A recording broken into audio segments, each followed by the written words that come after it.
দেশে এই রমজান মাসে আপনারা তারাবি পড়েন না? এ কথা বলেন না কেন? তারাবি পড়েন না?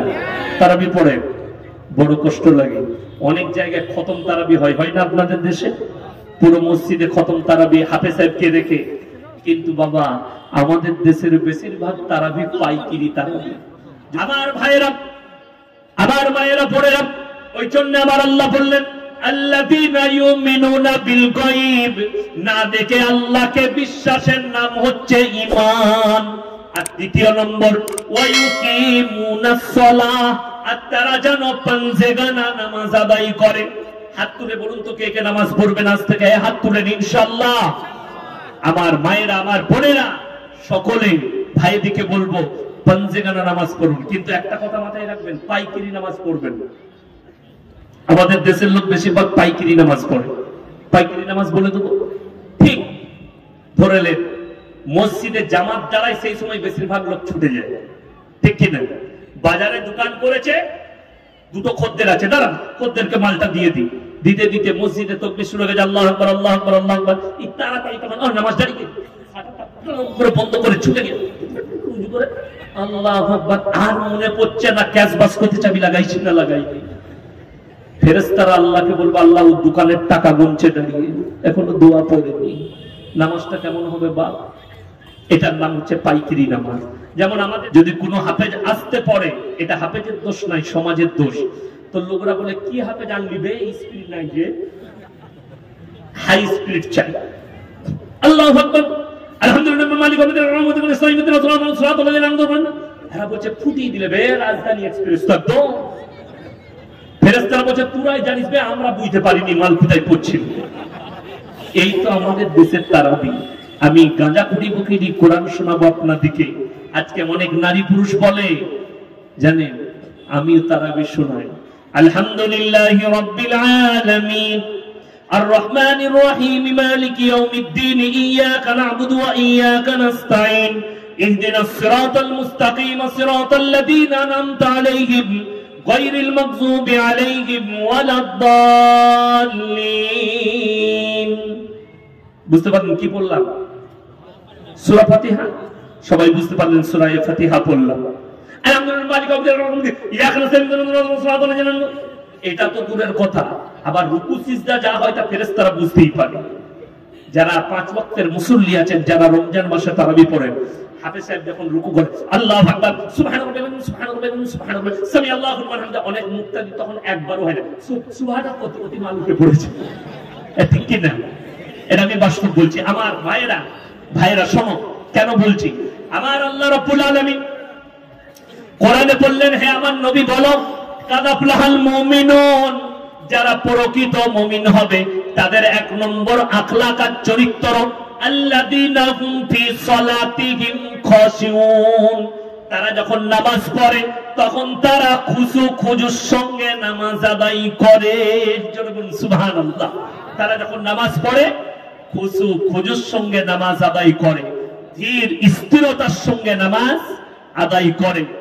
আমার আল্লাহ রাব্বুল আলামিন বললেন মুমিনদের 1 নম্বর আখলাক। আমার নবী বিশ্ব নবী বলেছেন ফাইন্নাহু ইয়ারা, নারী পুরুষ তোমরা যখন নামাজে দাঁড়াবে মনে মনে ভাববে আমি আমার আল্লাহকে দেখতে পাই বা না পাই, আমার আল্লাহ আমাকে অবশ্যই দেখছেন, এটা মনে মনে ভাববেন। ফাইন্নাহু ইয়ারা। তবে তোমার নামাজে মনোযোগ না আসার কারণ হচ্ছে আমার নবীজি সাল্লাল্লাহু আলাইহি সাল্লামের হাদিস, দুনিয়ার সমস্ত হাজত ছেড়ে নিয়ে নামাজে দাঁড়াও, আর আমাদের লোক হাজত নিয়ে নামাজে দাঁড়ায়। জুম্মার দিন, আজকে জুম্মা ছিল না? ছিল। জুম্মার আগে বাড়িতে খানা রেডি, বিবি বলল গো খানা হয়ে গেছে, 2টি খাবার খেয়ে নাও।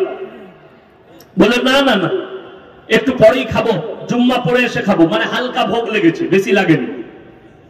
জুম্মা পড়তে গেছে, ইমাম সাহেব লম্বা বয়ান করেছে, লম্বা খুতবা আর লম্বা সূরা ধরেছে।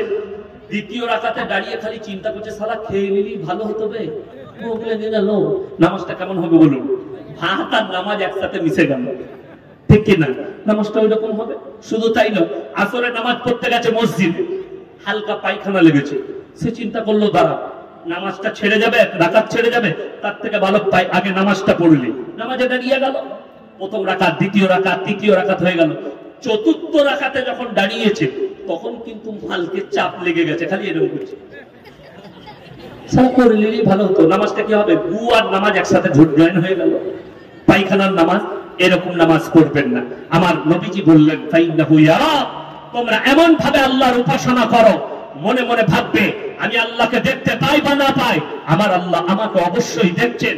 আর নামাজের মধ্যে ধীর স্থিরতা নিয়ে এসো।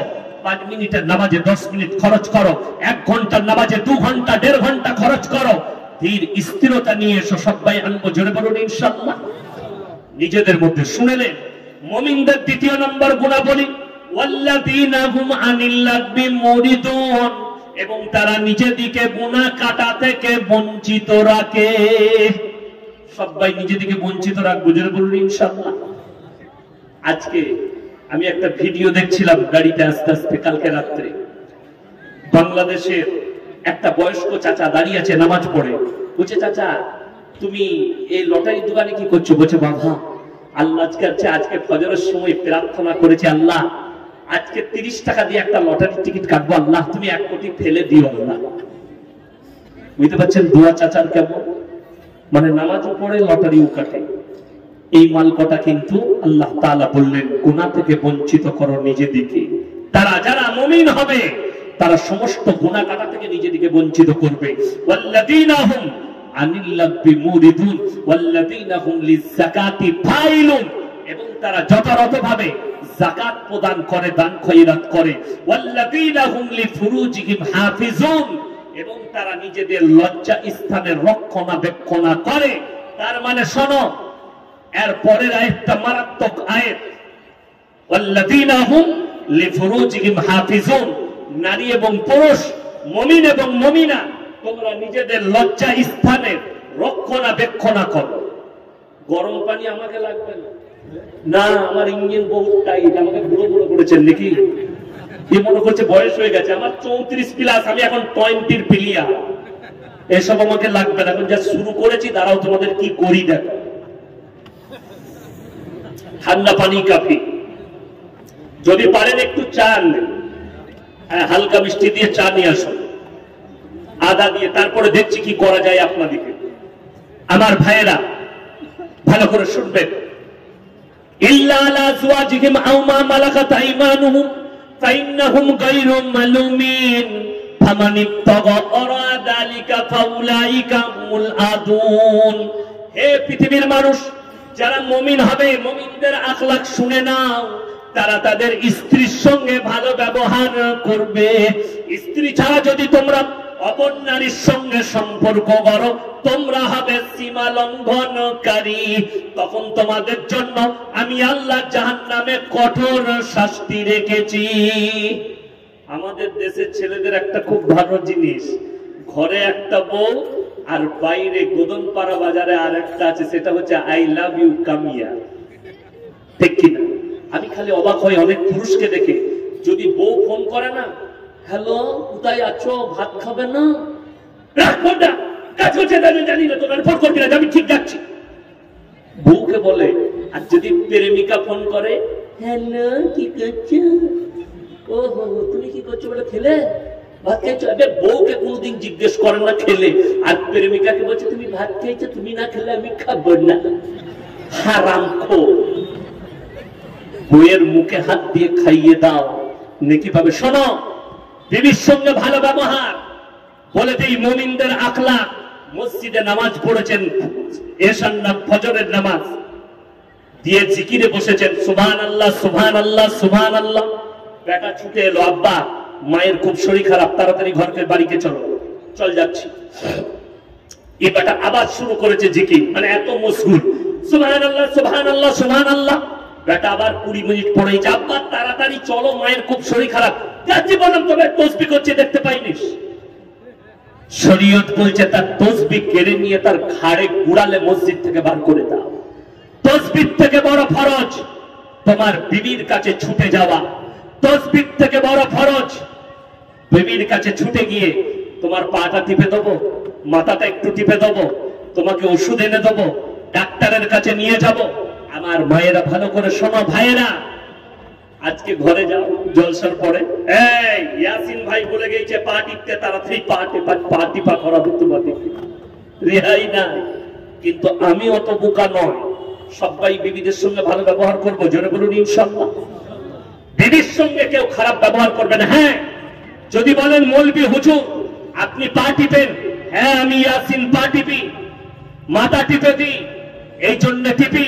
শোনো, আল্লাহর হাবিব সাল্লাল্লাহু আলাইহি সাল্লাম কোলেতে মা আয়েশার মাথাটা রেখে মাথায় হাত বুলাতেন, কপালে চুম্বন করতেন, জোরে বলুন সুবহানাল্লাহ। এরা বউকে কোনোদিন চুমু খায় না, প্রেমিকাকে খালি মোবাইলে বলবে হারামখোর।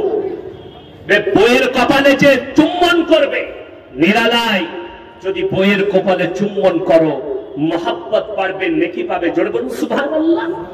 মহাব্বত, নেকি।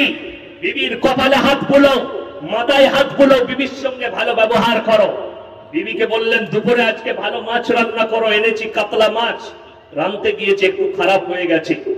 ইমানদার স্বামী মুমিন সে যে খাওয়ার পরে বলবে দারুণ হয়েছে। আমাদের অনেক পুরুষ আছে, এটা এনেছিস অনেকজন আবার দেখবেন ইসলামপুর গেছে বাজারে, নাইলে শেখ পাড়ায় বিরিয়ানি খেয়ে এসছে মুরগির, যে বউকে বলছে শেখ পাড়ায় বিরিয়ানি যা করে না শুনে দেখ, মারাত্মক বিরিয়ানি। তাদের আঙ্গুলগুলো বেরিয়ে ফেরেশতারা ভাঙবে। এক প্লেট কিনলে হাফ প্লেট খাও, আর হাফ প্লেট বিবির জন্য নিয়ে এসো। একটা ডিম কিনলে আধখানা খাও, আধখানা বিবির মুখে ভরে দাও। একটা চকলেট কিনলে আধখানা খাও, আধখানা বিবির মুখে ভরে দাও। তোমার প্রতি মহব্বত বেড়ে যাবে। আজকে শুনেলেন বেঈমান আর কাফেরদের কারণে মুসলমান নারী পুরুষদের মধ্যে পরকীয়া বেড়ে গেছে। শুধু তাই নয়, ডেঞ্জারাস ভাবে পরকীয়া বেড়েছে। আজকে ইসলামের আইন কানুন না থাকার কারণে বুঝিয়ে দিই, আমাদের দেশে ছেলে মেয়ে ধরা পড়লে তার জরিমানা হয়, হয় না? হয় না? আপনাদের দেশে হয় না? এক কথা বলুন। শুনেলেন ইসলামে জরিমানা করা হারাম। জরিমানার টাকা যারা খাবে তারা হারাম খাবে, লিখে দিয়ে যাও। আমি কারো বাপের বেটাকে ভয় করি না। যদি হিম্মত থাকে, কোন বাপের বেটা মুক্তি থাকে, নিয়ে এসো। যদি এখানে হালাল ফতোয়া দেয়, সেই মুক্তির জুতোর মালা পরে মৌলবি শওকতের বেটা পশ্চিম বাংলায় বয়ান করবে ইনশাআল্লাহ। ওই টাকাটা যারা খাবে তারা ব্যভিচারের টাকা খাবে, তারা হারামের টাকা খাবে, তাদের পেটে হারাম ছাড়া অন্য কিছু যাবে না। যদি বলেন কি করা যাবে, ইসলামে জরিমানা নাই, ইসলামে শাস্তি আছে। শাস্তি থাকার কারণে আজ মক্কা মদিনায় ব্যভিচার নাই, ধর্ষণ নাই, চুরি নাই, অন্যায় নাই, অবিচার নাই। কেন শুনেলেন? যদি নারী পুরুষ উভয়ের সম্মতিতে একটা বিবাহিত মেয়ে আর বিবাহিত পুরুষ তারা যদি পরকীয়ায় ধরা পড়ে, তাদের জন্য বিচার একটাই, কোরআনের আইন, ইসলামের আইন। অর্ধেকটা পুতো পাথর মেরে হত্যা করে দাও, নাহলে খেপা কুকুর লাগিয়ে খাইয়ে দাও। কোন ছেলে যদি ধর্ষণ করে কোন নারীকে, তো তার জন্য একটাই বিচার, তাকে মধ্যের রাস্তায় বসিয়ে তার মুন্ডুচ্ছেদ করে দাও, তা না হলে তাকে খেপা কুকুর লাগিয়ে ছিঁড়ে খাইয়ে দাও। কোন যদি অবিবাহিত ছেলে আর অবিবাহিত মেয়ে যদি পরকীয়া করে আর যদি ধরা পড়ে, তাদের জন্য ইসলামের বিচার হচ্ছে গাছেতে বেঁধে 100টা কুড়া মারো তাদিকে। এই জন্যই আজকে মক্কায় চুরি করলে হাত দুটো কেটে দাও। মক্কাতে জিজ্ঞেস করুন